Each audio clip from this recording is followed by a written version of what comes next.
Something cool is coming down the pike and you're going to want to be there. I am so excited to be sharing this with you all very soon. And the best way to get in the loop and be the first to know what is going to be happening with Body Kindness is to become a Body Kindness Insider. It's absolutely free. All you need to do is visit bodykindnessbook.com and click on Get Started. That's bodykindnessbook.com. Click on Get Started, and you're going to give your email address. When you get that, you're going to get instant access to the Body Kindness e-course, also free. That's going to give you a video reflection guide. One of my favorite resources, it's the Health and Happiness Journal. So when folks are like, I want to track things, but I don't want to count calories anymore. I'm getting rid of my Fitbit. What do? You can use this daily journaling practice. It's simple. It's effective. It gets you thinking in the body kindness mindset. And, it's all there for you for free. And you could start reflecting on the changes that you're making in your life. So when you sign up as an insider, you're also going to get check-ins from me, and you're going to be the first to know what I have up my sleeve coming here very soon. You're not going to want to miss it. Thank you so much for listening to my Body Kindness podcast. I would love it if you would leave a rating and review. That really helps me very much in just hearing how people feel about the podcast. And also, I would love to get guest recommendations or suggestions for show topics. You can email me. It's Rebecca@bodykindnessbook.com.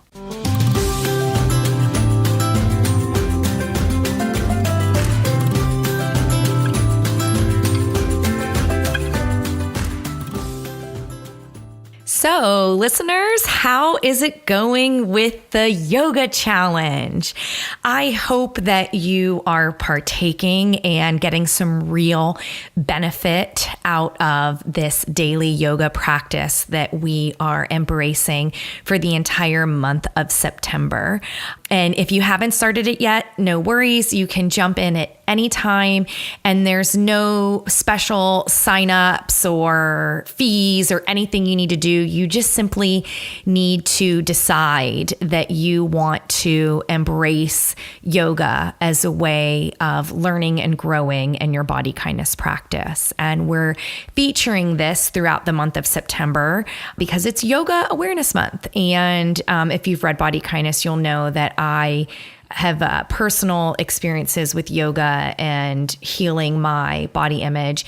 And I'm so excited to have gotten to speak to my next guest. She's really an expert. She's been practicing yoga for over 20 years, and she's a professor. She's written a couple different books, which I highly recommend them to you. And she also has a really cool book club that will be launching any day now. If you're listening to this real time, you can get information at it at the Yoga and Body Image Coalition, or YBIcoalition.com.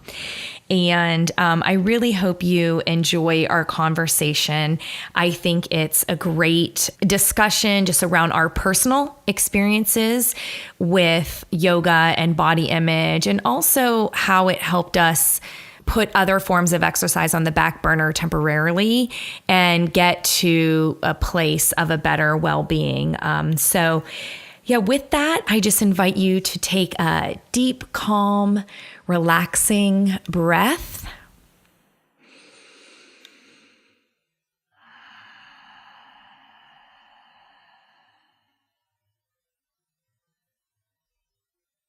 And gently open up your eyes and enjoy this conversation with Melanie Klein on yoga and body image. Because real health is about being good to yourself. It's time for Body Kindness, the place where all bodies fit and weight is just a number. Hi, I'm Rebecca Scritchfield, author of the book Body Kindness, registered dietitian nutritionist, certified exercise physiologist, and host of this podcast. My topic today is all about yoga and body image, and how the practice of yoga can help improve how you see yourself, the way you talk to yourself, and really your overall mental well-being. And this topic is really personally important to me because if you've read the book, you know that I went through a lot to heal my own relationship with my body, and yoga was really a gateway that helped me do it. And I've talked to many, many other people who feel that yoga has been transformational in their lives. And yet I've talked to others who struggle with yoga, who struggle with embracing it as part of their everyday life, or even just feel like they're a little too silly for yoga, like they're that classroom giggler. And I do believe that there's something in yoga for everyone. And I'm really excited to feature today a very special guest and expert to help us filter through these connections between yoga and body image and make some choices that could be a good fit for us and in that next step of our body kindness journey. So with me today is Melanie Klein. And Melanie Klein has her Master of Arts degree. She's a writer, speaker, and a professor of sociology and women's studies, as well as a media literacy educator and positive body image advocate. She is the co-editor of Yoga and Body Image, 25 Personal Stories About Beauty, Bravery, and Loving Your Body, and the co-founder of the Yoga and Body Image Coalition. Her latest work, Yoga Rising, 30 Empowering Stories from Yoga Renegades for Everybody, is forthcoming. Thank you, Melanie. Welcome. Thanks for coming on the show. Hello, Rebecca. I'm so excited to have an opportunity to talk to everybody about this. Yes. And you certainly are the person to talk to, because I remember when I was writing Body Kindness and I was trying to look for additional resources I could recommend toward the end of the book, about where I talk about the value of finding the people who inspire you and bringing more of them into your life, and then just letting go of the ones who make you compare and despair, especially around social media, because we know that's crazy. And I found the Yoga and Body Image Coalition, and it was so beautiful. And there was this Yoga for Everybody campaign it just took my breath away. So I'm so grateful that you were the co-founder of that organization. I would love it if we just started there. Tell us a little bit about your background and what you're currently working on. Yes. First of all, let me just say, little is a relative term. I am a professor, so I talk all day. So if at any point you need to guide me, into shortening, let me know, because I do want to provide a pretty comprehensive background, because I think it really leads into the work that I'm doing now, why I'm doing it, why it's important. So I'm just going to go way back, throw it way back. Back in 1994, I stepped into a sociology of women's class.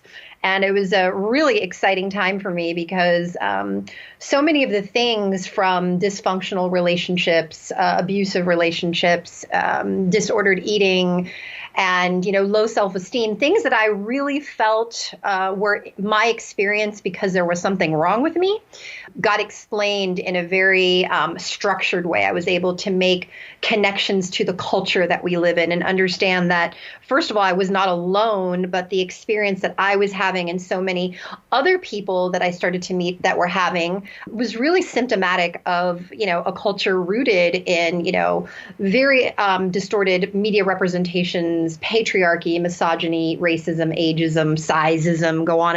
And that was very liberating for me on an intellectual level. And then 2 years later, I walked into my first yoga class, and I have to tell you, Rebecca, you were saying, some people think that yoga's too silly and they'll be the giggler. Yeah. I was the giggler, hardcore giggler. I mean, I started at a time where yoga was still some really weird, obscure stuff, and it was very hard to find classes. And not only was yoga weird, I started with Kundalini yoga, which is honestly was even weirder. And I laughed and laughed through all my classes, but I kept coming back. There was something that was being fed. There was something that was being nurtured. And eventually it became something that I couldn't live without. And about a year later, I met the person who became my primary teacher. And I found that the sort of feminist consciousness, that ideology, that new way to examine the world critically, and the experience in my body together provided this wonderful opportunity to liberate all of the things that had been weighing me down for so many decades and come into a much more fuller expression of myself. And from there, I could not help but want to share it. Ended up going to grad school. I did my yoga teacher training in 2000, did my Thai yoga therapy training with Saul David Ray the year later. And, the two worlds were really disconnected. My mentors in academia could not understand what I was doing in the yoga world. And the yoga world did not seem in any way to have any connections to the academic work, the theoretical work. And so as I went through my path, I was really excited when about 7 years ago, the yoga blogosphere kind of ignited, and I found fellow compatriots, if you will, like my co-editor, and I guess Jelly, and many, many others. We were sort of honestly a small renegade force talking about things in yoga that were not being talked about publicly. And it compelled me to bridge those worlds, to bridge the divides even more. And that's where we find me today, continuing to kind of bring more mindfulness into the theoretical, to the intellectual, to the activist work, and to also bring more, if you would say, intellectual awareness into the sort of physical experience that we have through yoga. You're like the connector. Love it. The glue. Yeah. The tie that binds. It's funny you say that, because another component of it is creating really conscious and sacred supportive community. So I find myself constantly wanting to not just connect these disparate worlds and these seemingly disconnected ideas and experiences, but I'm really, really deeply connected to the work that is around how do we foster engaged, loving, and supportive community in which we grow and we elevate one another, which was part of the reason the coalition came to being. It was to really breathe life into the first book, Yoga and Body Image, that Anna and I put together, so that those topics and themes could be experienced and brought into the world in a new way. And for like-minded people who were maybe doing this in local communities scattered all over North America and the world, to find each other and to create collaborative partnerships, and so that we as a collective could elevate the frequency on this really important work. Yeah. I mean, isn't it amazing what you can create and how you can amplify things when you decide to collaborate with somebody else? There's like this energy that grows more, kind of amplifies more than what you could do on your own. You get like a sense of purpose, I think, and energy when you can partner up with somebody else and connect and align and say, oh yeah, I agree. I think this is an important step that needs to happen. And I do think that's an interesting point too. I don't think a lot of people really know the benefits of yoga. Unless you try it, you really don't know. And I think, unfortunately, our diet culture, it's kind of, while I could say, I guess it's changing, but with exercise, I mean, isn't it still pretty much like, what's the calorie burn? How ripped do I look? And that doesn't really, although you can find areas of yoga that's totally, to me, I don't like it when it's like the yoga shred, challenges or something. I'm like, that's not yoga. It's not about changing your appearance. Like for me, yes, yoga was about accepting reality or anything from how I felt or habits I did want to change. It was just all about acceptance, not about, trying to manipulate my body, I guess. No, you hit it on the head. There's, so many things you covered, but I will say, first of all, when I came to feminism and this sort of awareness of the systems of oppression that we live in, I wanted to share that with everyone. And to be honestly, I still do. That's why I do the work that I do. But I was like telling everybody, about this. And if you wanted to date me, you'd have to read books. And anyway, and same with yoga. Oh my goodness. The people in my world were like, you come to yoga with me. I drug everybody into class with me. And I know that the resistance that I had, and this is at a time where yoga was not a mainstream commodity or a fixture in the consumer culture whatsoever. It wasn't even so much that, oh, yoga is silly, it'll make me laugh, but just yoga is silly not to be taken seriously. And the image at the time wasn't the same image that we have now, but almost a precursor to it, which is I must be bendy, I must be flexible, and I need to be able to concentrate for long periods of time. And people would tell me, I don't want to go until I can be better at it. And I thought to myself, okay, here's the first problem. People see yoga as something you do, and which is why it is called a yoga practice. Yoga is something that you practice. And, whether it is the flexibility or the concentration, the focus, the forgiveness you might find on the mat, with yourself, or whatever, those benefits might be, it is a practice and it's going to change all of the time.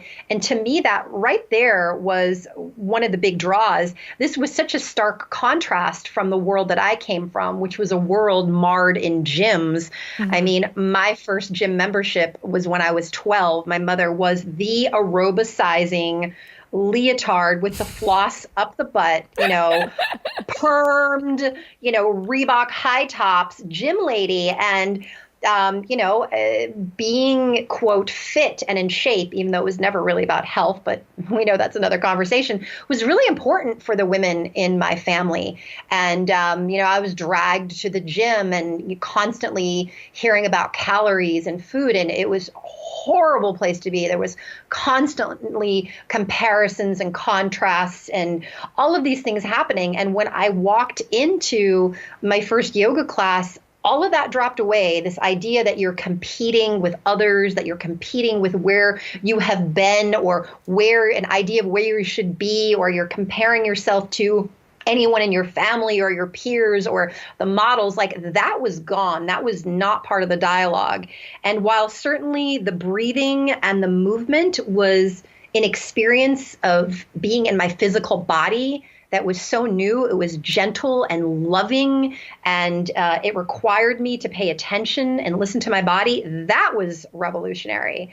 But then the dialogue that accompanied this movement from my teacher was all about really letting go of the bullshit that we've learned our whole life about calories and the numbers on the scale, the numbers in our waistband, and what we should look like, and also letting go of the idea that having a six-pack is any indication of health. Because listen, when I grew up, there was abs of steel, buns of steel, like the Tammy Lee Webb. I remember her.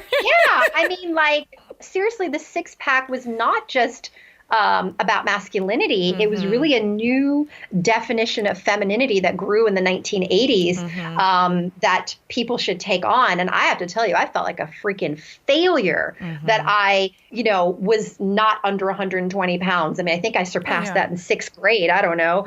And that I felt like a failure that I could not get six-pack abs. And I felt like I was lazy and slothful and that there was something wrong until truly the intellectual world of feminism and sociology came together with the experience of yoga. And I realized, no, there's nothing wrong with me. What's wrong with me is the mindset that developed in the years that I grew up and what that has led to. And I literally deprogrammed myself through these two worlds, how they came together.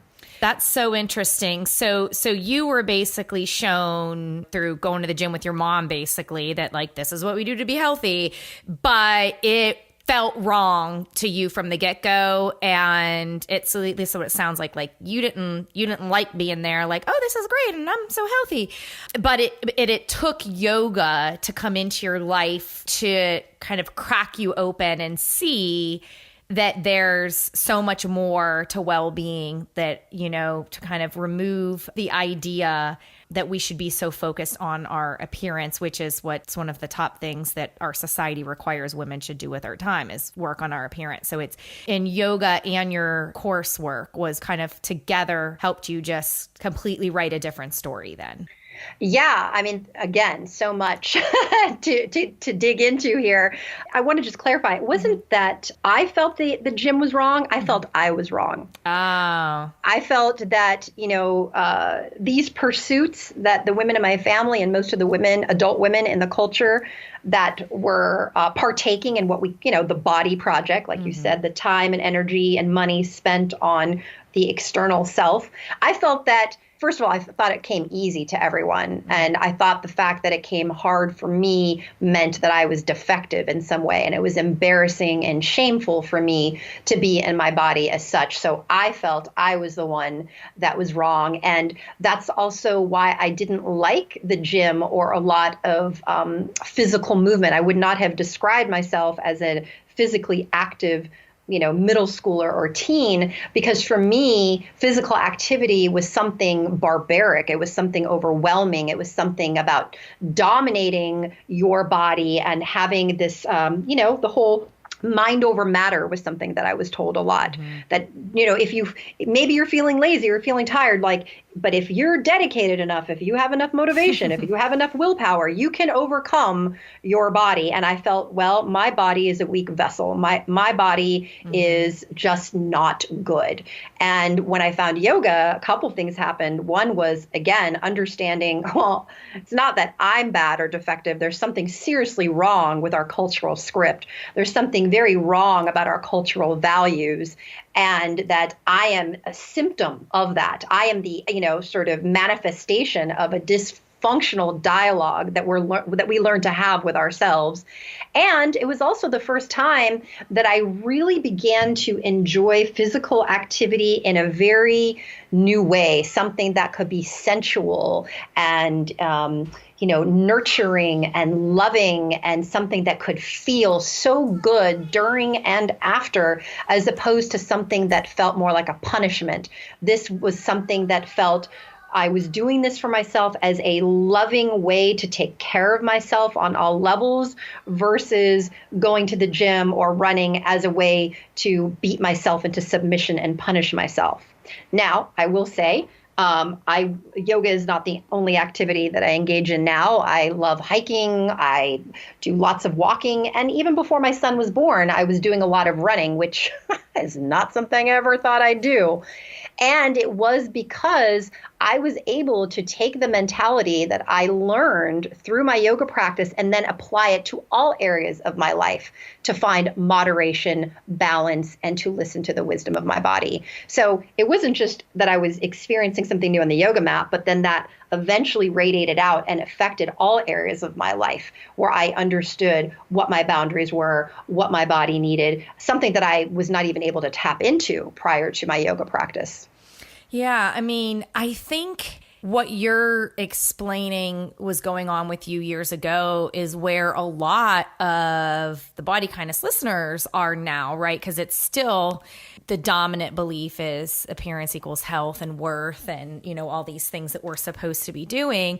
And, they're working so hard at trying to reframe and redefine even what health even means, and then what is it they do in pursuit of better health. And it is things like focusing on well-being, keeping the focus away from appearance, and creating some more meaningful purpose to the decisions that you make and everything. But it's very hard when the people you care about most, or all the signs you see in magazines, or just what's been normalized, is pretty much the opposite of what they're trying to do and what you're describing you've been able to do.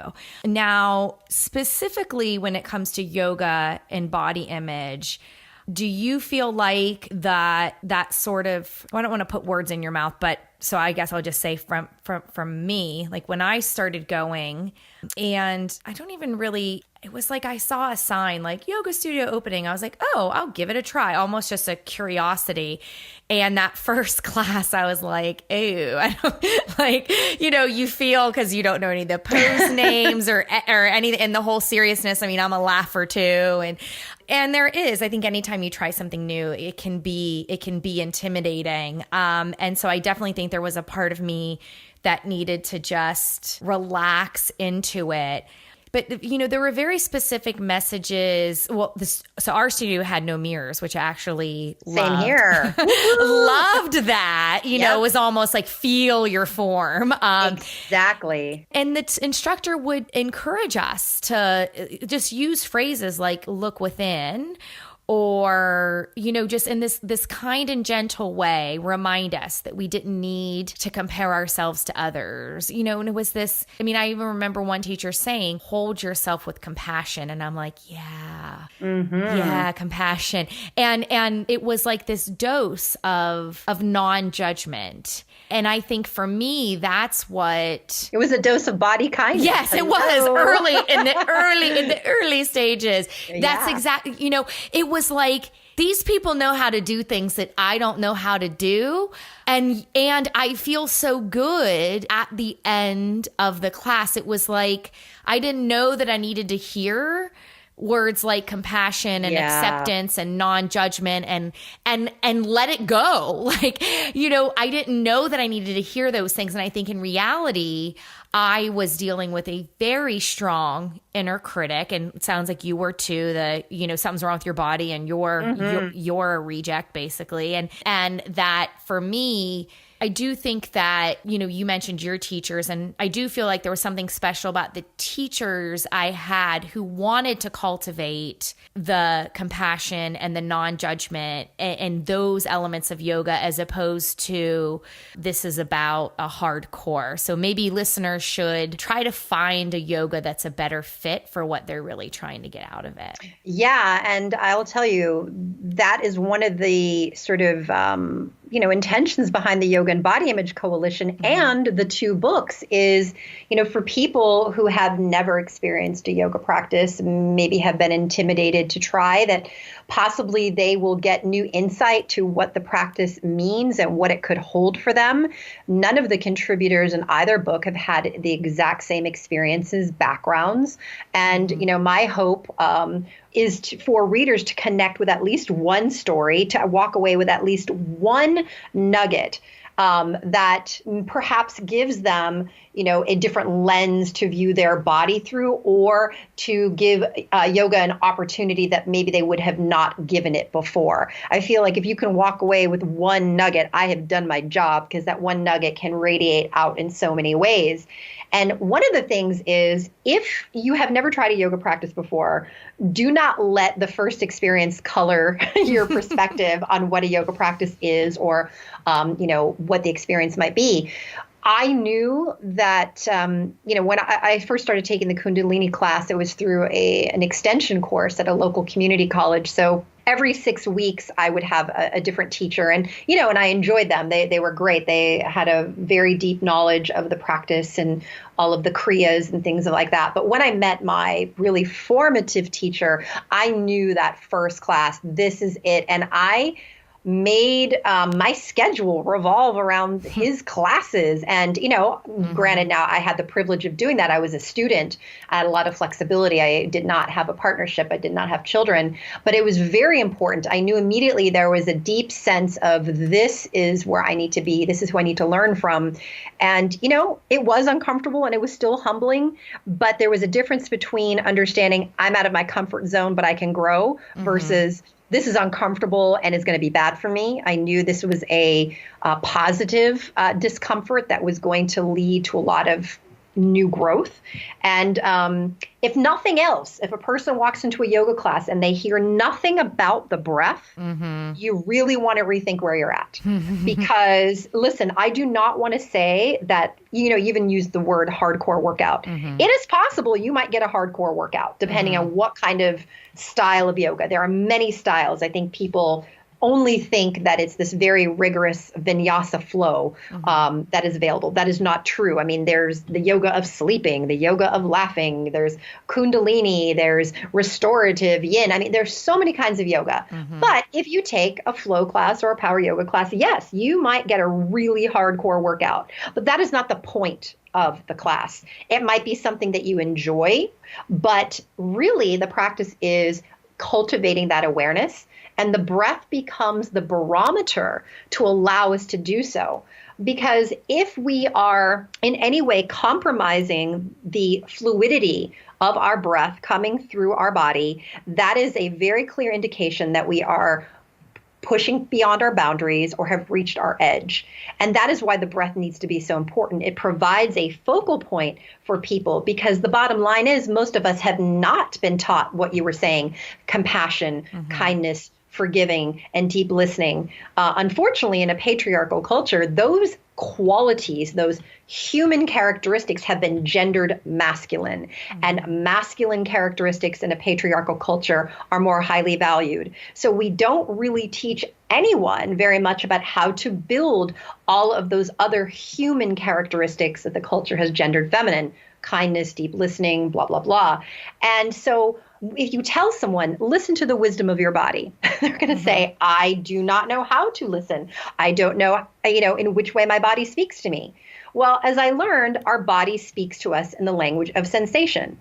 But if we're disconnected and we're living as purely intellectual beings, as so many of us are, and that somehow our body just becomes the servant to our will, there's no way we're going to be able to pick up those sensations. We're not going to be able to tune in and be able to interpret them. That is why the breath is such a handy tool, especially if we're doing ujjayi breathing, that very deep breathing, like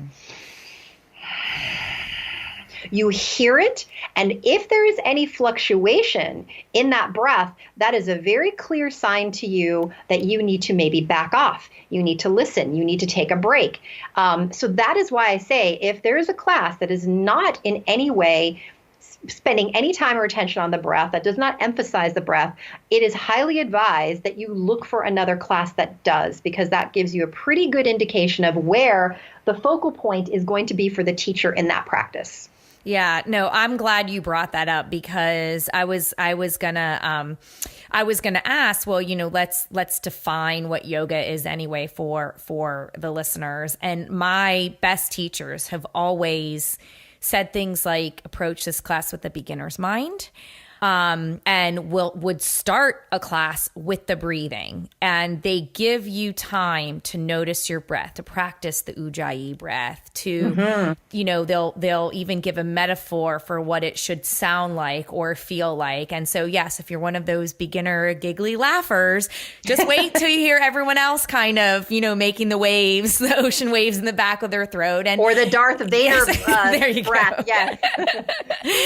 and soon you'll, and that's part of yoga too, just kind of letting your guard down and making space for being able to do the practice. But, I think that, I'm a huge fan of physically going to classes. So I'm still a member at the studio where I first started practicing yoga. And honestly, once maybe it took a couple of weeks, and I realized, I said, there's something here that I really need. And I dropped all other physical activity. And for 5 years, the only thing I did was yoga. I was like, screw the running, screw the biking, screw the weightlifting, screw the workout class. I dropped my gym membership and just this. It's funny. I've been doing this for such a long time. I've been practicing yoga now for almost 22 years, and this is the world I live in all the time. So sometimes I, forget certain stories or examples. Like, it's just kind of like, and to be honest, oftentimes I'm asked the same questions. So I love that you shared this. This reminds me of, to be honest, a very special period in my life, a really sacred period of my life. And I know listeners can't hear me, can't see me right now, but I'm a little wet around the eyes because I said my first gym membership was when I was 12, and it was very resistant and it was awful. And then, to be honest, by the time I was a teenager, I saw the gym as a way to mold my body into what I felt was culturally acceptable. And I spent a lot of time at the gym. I was very much exercise compulsive, oftentimes working out multiple times a day for hours, and supplementing my workouts with things that are very harmful to one's body, to say the least. And so the gym, the adrenaline rush became something desirable for me physically. I began to enjoy that in my late teen years. And when I discovered yoga, and to be honest, at that time, it was the physical work that was a big draw, because here I had this movement that made me sweat because I did start after Kundalini with Vinyasa flow classes, but that had a new approach. It had a new perspective, one that was not about punishment and comparison, but it was one about inquiry and exploration and deep listening. And it felt so amazing afterwards that it drew me in. And when I realized I had this fully dimensional package experience of the spiritual, the mental, the physical, I was like, okay, F the gym, I'm done. And I remember walking in to one of my teachers and I said to him quite proudly, I am no longer going to the gym. I got rid of my gym membership. And it was the same thing, about 6 years, all I did was practice 5 to 6 days a week. And sometimes my practice meant I was in child's pose for 45 minutes. I want to point that out as well. And accepting that and honoring that. And then I was able to come back to some of the other physical things that I like, whether it's hiking or running or the other things that, challenge my body in a different way, because I knew that I would no longer approach them from the old mentality. I knew it was safe for me to walk back into the gym, which I will say, I did enjoy going to the gym. And I could walk back in there and no longer approach it from this perspective of I'm punishing myself for something that I just did or I ate. This was about, I really enjoy this. It feels good. I like the rush. I like the breathing. And I was able to bring in the focus and the awareness and the breath into all of those things. And I have to tell you, it freaked people at the gym out because when I signed up after being gone so many years, again, I had to really wait till I was confident that I was not going to get sucked back into that black hole again.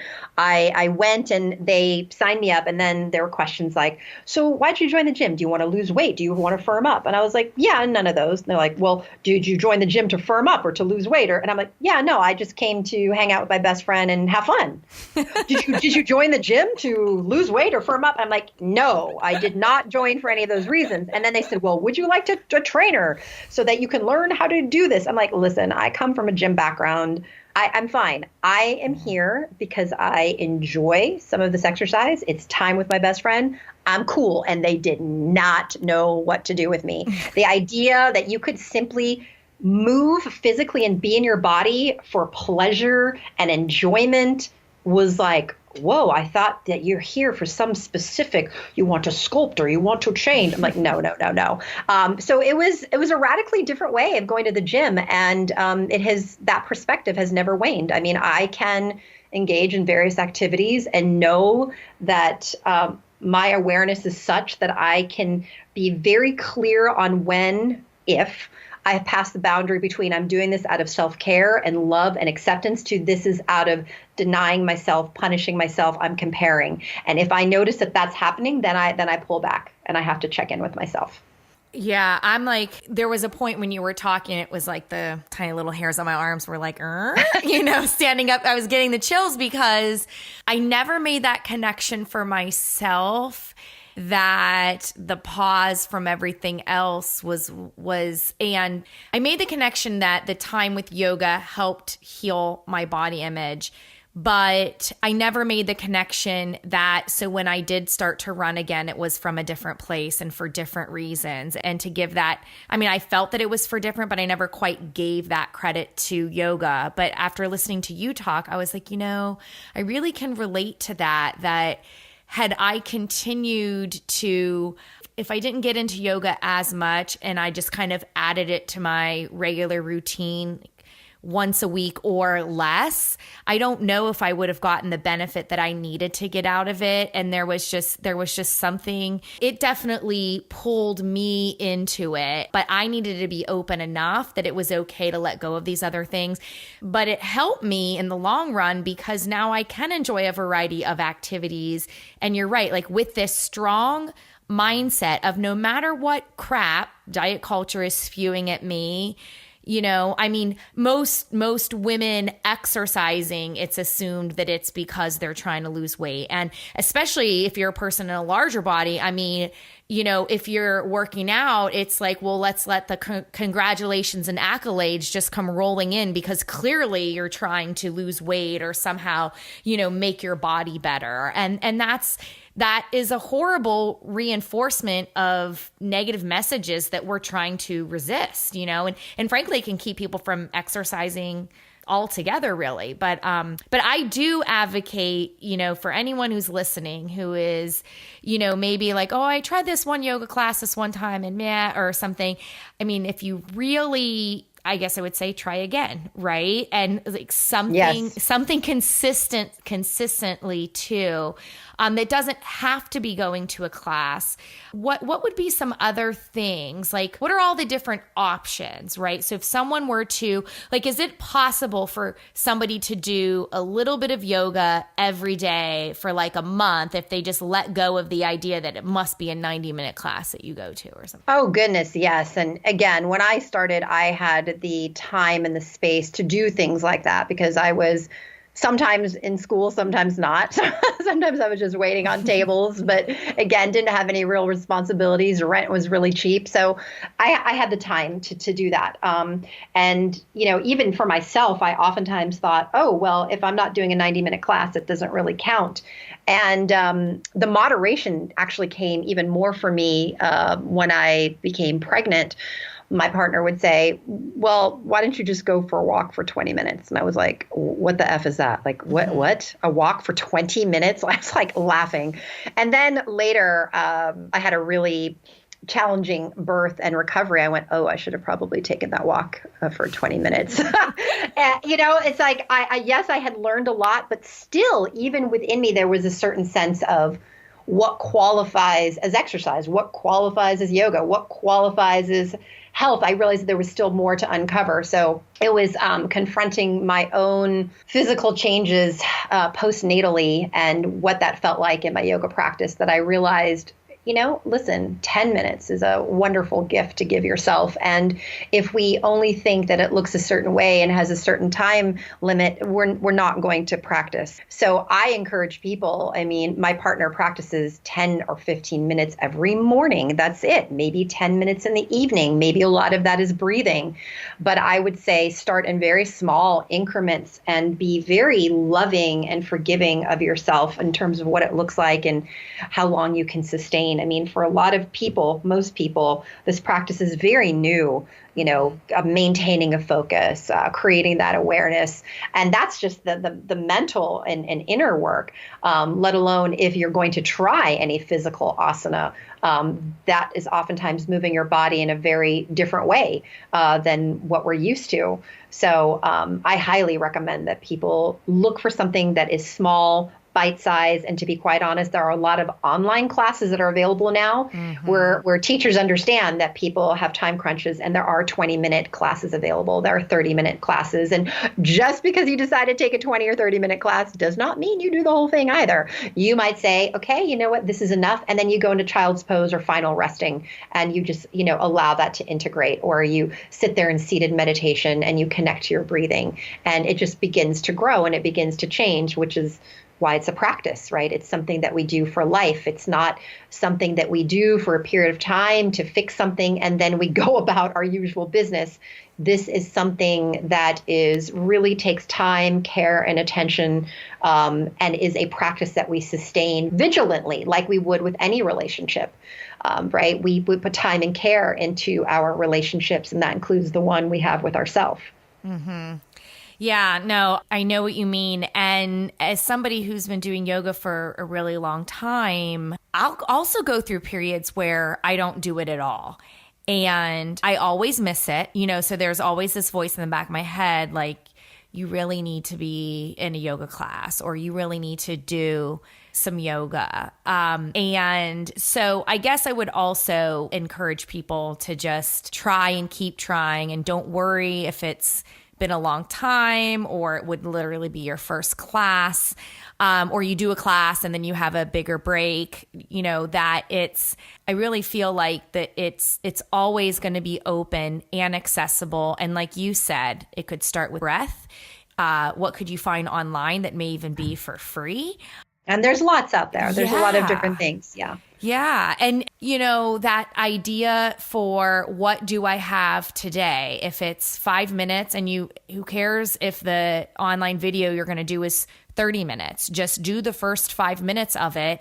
And if you found you had more time than you thought, you could pick it up later, or you just do those 5 minutes. Like there's something I think symbolic about the consistency of it, and just the like leveling of your mood and your emotions that I find unique to the practice of yoga and the breath work that you do. So any listeners who are struggling with body image or high stress or emotional eating, and where I would say, you know, hey, everyone eats emotionally and that's part of normal eating. But if you're really feeling like it's, you know, that's the main way that you soothe and you're having difficulty regulating your emotion, yoga helps with all of that through the breath work and the awareness. The awareness. The sensation. That was exactly the word I was looking for. Yes. Yeah. And the breath is the vehicle. It is the barometer of that you use to gauge your level of awareness and where you're at and tap into that sensation.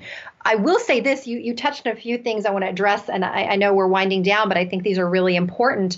One is that, yes, it's true. If you do 5 minutes, that is so worthwhile and valuable, and you should give yourself kudos for that. And, you know, if you fall out of a rhythm that you're trying to establish, or it takes you a while to establish one, to respect that as well. But with that said, you know, we've been mentioning a lot of these transformative outcomes of yoga. And I'll be honest, they're different for, you know, different people, which is why I like it. It's so individual. You find your path, you're on your journey. But those transformative breakthroughs don't happen if there is no consistency. So consistency means, you know, there's some level of regularity to your practice, whether it's 5 minutes a night, 5 minutes every other day, 10 minutes every other day, whatever it happens to be, whatever you set up. But if you are First of all, if you're practicing 6-7 days a week, 90 minutes, that might be too much, right? You might want to look at that as maybe I have put my obsessions, my disordered sort of relationship with my body and exercise in a new place, and it just sounds better because it's yoga. That might be something to examine. And simultaneously, if you are only going and practicing once in a while and there's no consistency, there's no pattern whatsoever. It's like, oh, I'm going to go now, and then you don't go for 6 months, and then you go for a couple of weeks, and then you don't go for 4 months. The benefits aren't there. Yoga, first of all, is not a magic bullet. And second of all, it is very different from any of the other prescriptive mechanisms that we're given in our culture. Take this, do this. Here are the results. The results are going to vary. The practice will vary. It's very individual. And that is so beautiful to me because I love the diversity that it offers people. And at the same time, you know, it's completely contradictory to the instant gratification that we're used to. It's like, I want it now. I want it like this. You know, I was watching Willy Wonka with my son the other day. I want it now, Daddy. I want it now. But this is completely different. This is a process, and it may be uncomfortable, and you may not like it all the time, but it is a process of inquiry and discovery, and it is a journey, and it is something that takes time and consistency and effort, and it is not something you just throw by the wayside and you think, I'm done, right? Usually people who do that are like, oh, maybe I'm not. And maybe 6 months or a year later or 2 years later, like, I really need to keep this up. This is why I feel it's so fundamentally different than all of the other cultural values that are touted and espoused in our culture. And that's why it's so valuable to me. On that note, that is a perfect way, I think, to wrap up our conversation, because you're right. It's like, I mean, look, if we could wave our magic wands, right, we would absolutely just crush diet culture, get rid of fat phobia, fix it, right? You know, the women could come in and fix it and say, this is how it should be. But until, you know, really that magic is going to happen because we change as individuals in our families and communities, we have conversations like this. And, you know, we wish that society were different. But while it is the way it is, we have control over our choices. And so we can choose to accept this is where I'm at right now. This is the practice I'm following.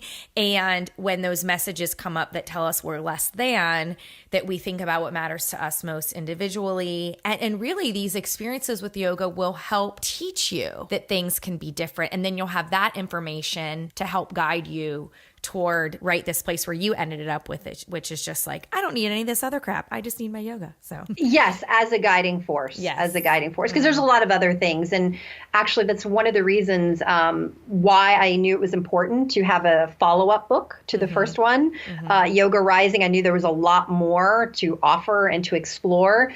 And then I'm launching at the end of September, the Yoga and Body Image online book club. It's difficult to get to all the different cities where people are interested in doing workshops in this work and, talking about the book. So the book club is a way to have people engage on a deeper level with the material, the topics, the themes, engage in some exploratory work. There's going to be, prompts for inquiry and experience without the pressure of tests, quizzes, certifications, all of this. Have a community and also be guided to have a facilitation. It's not a course. It's a facilitated dialogue around these things, because I very much feel that yoga has the ability to allow us to tap into our most authentic selves, which, listen, I know that can sound cliche in the wellness world, but I mean this very sincerely, that it is an individual path, and yoga should not be the only thing, by the way, that people do.